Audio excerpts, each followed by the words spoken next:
star does shine. The birds are silent in their nest, and I must seek for mine. The moon like a flower in heaven's high bower, with silent delight, sits and smiles on the night. Farewell green fields and happy groves, where flocks have took delight, where lambs have nibbled silent moves, the feet of angels bright. Unseen they pour blessing, and joy without ceasing, on each bud and blossom, and each sleeping bosom. They look in every thoughtless nest, where birds are covered warm. They visit caves of every beast, to keep them all from harm. They see any weeping that should have been sleeping. They pour sleep upon their head, and sit down by their bed.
And tigers howl for prey, they pitying stand and weep, seeking to drive their thirst away and keep them from the sheep. But if they rush dreadful, the angels most heedful receive each mild spirit, new worlds to inherit. And there the lion's ruddy eyes shall flow with tears of gold, and pitying the tender cries, and walking round the fold, saying wrath by his meekness, and by his health sickness, is driven away from our immortal day. And now beside thee, bleating lamb, I can lie down and sleep, or think on him who bore thy name, graze after thee and weep. For washed in life's river, my bright mane forever shall shine like the gold, as I guard over the fold, as I guard over the fold.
sweet flower, oh. Then I went to my pretty rose tree to tend her by day and by night. But my rose turned away with jealousy, and her thorns were my only delight.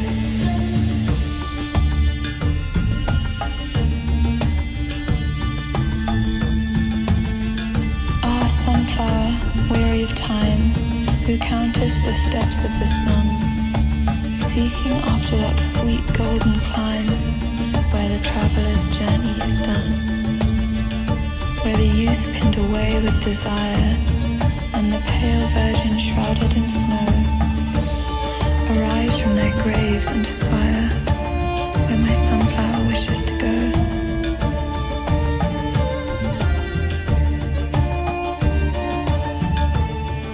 The modest rose puts forth a thorn, the humble sheep a threatening horn, while the lily white shall love and delight, nor thorn nor threat stain her beauty bright.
Walking their rounds and binding with briars my joys and desires. A flower was offered to me, such a flower as May never bore. But I said, I've a pretty rose tree, and passed the sweet flower o'er.